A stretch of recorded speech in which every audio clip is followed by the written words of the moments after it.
everyone. I am so very sorry for not uploading for a couple days. I don't even have a reason. I just got.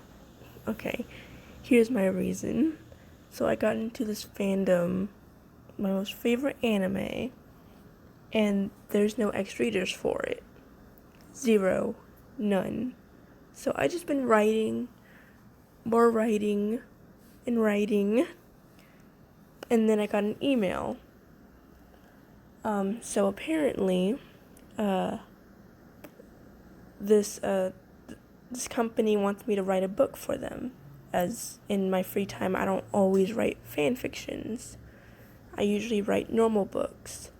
Most of them are horror, but I don't feel like getting into that.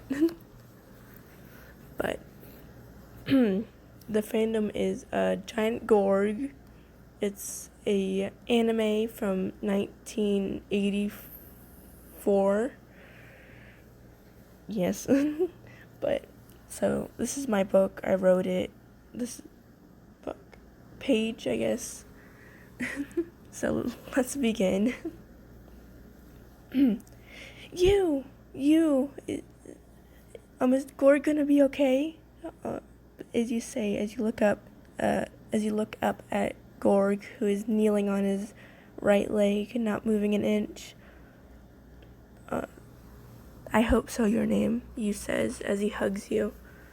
I hope so as well, you thought to yourself as you look up at his helmet to his white eyes.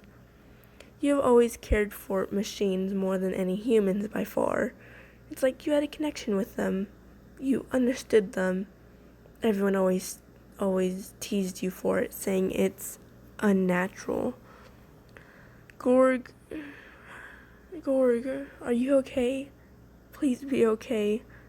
Hopefully you're not in too much pain at the moment, you whisper to yourself, as you lay your right hand onto his left leg, soon followed by your head to be resting on your hand. He started to make some weird noise sounding. Hold up. He started to make some weird noises, sounding like a machine turning on. So you backed up a bit and looked up at his eyes, and that were lit up white as he looked down to you, looking at you. Then his eyes flashed a blue, as if he was smiling at you. Gorg laid his hand down to the ground next to you, waiting for you to climb on. You climbed onto his hand and hold on to one of his fingers as he lifted you up carefully to his head and placed you on top of there, letting you see far and wide as you leaned against the helmet's wall. As relaxing and slowly drifting asleep into a peaceful slumber. A few hours later, your name? You yelled out as he looks around the cave for you. Where are you, your name? Your name? What's going on? Skipper asks. We can't find your name anywhere, Doris yells as she panics. Your name! Everyone yells out. Guys, please stop. Please stop yelling. You are all giving me a headache. You whine as you lean over the edge of Gorg's helmet, getting their attention. Oh, your name! Is we were so worried, Doris says. What are you doing up there? You ask.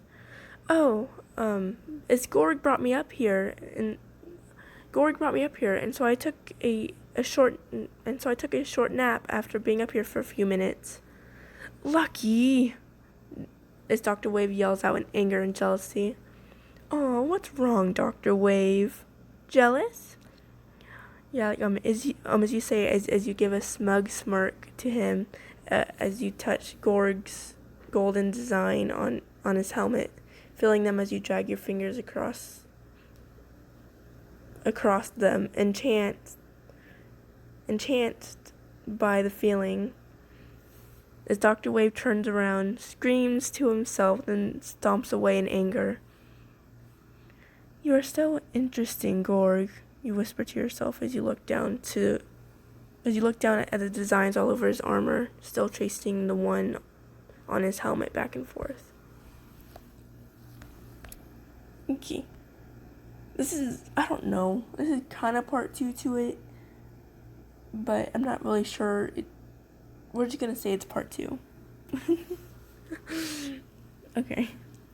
So part 2. You stayed up there on his helmet for a few hours, just running your fingers and or sometimes your whole hand down the design of his helmet. Gorg didn't seem to mind since he hasn't stopped you, so you just kept on going, as you spaced in and out multiple times while doing so. You loved hanging around this blue giant, even if he was silent. It was really peaceful around him. But some things are never meant to last, as Doris started to scream at you, interrupting the silence once again. You sat down with your back up against the wall of his helmet, trying not to jump down and gag her with something to shut her up. You sat there for about 5 minutes, trying not to lose your cool, but you've already lost your patience. You've never lost your cool. It was a very rare sight to even see you get mad. As you stood up very quickly, almost startling yourself by how quick. As you look over Gorg's helmet and saw her talking really loudly to you and her brother, Dr. Wave. "Please shut it already, Doris. Before I come down there and gag you, you brat," as you yelled out as everyone went quiet, as everyone went quiet and looked at you in shocked. "You wouldn't do that. You're too lazy. You're too lazy to. And Gorg would hold you back because he knows I will win," Doris says back with a smirk. Everyone knew not to mess with you. Everyone knew not to mess with you when you got like this. But you guessed, she missed the memo.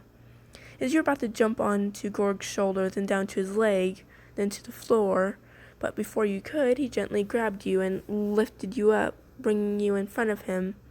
But he just held you there for a few seconds, as his eyes started to glow blue, like he was smiling at you, calming you down almost instantly. "Gorg? Your name? Are you okay?" you asked as Gorg opens his right chest plate and places you gently inside of it, closing it once you were inside. It did feel like at times he liked you by how he treats you. He treats you differently from the others. He's more loose with you. He always picks you up and places you on top of his head, or places you inside his chest. It's like you were his favorite out of everyone. Oh my god, I'm so sorry if this was bad. Like I said, it's like, but, and I'm very sorry for not uploading for a while.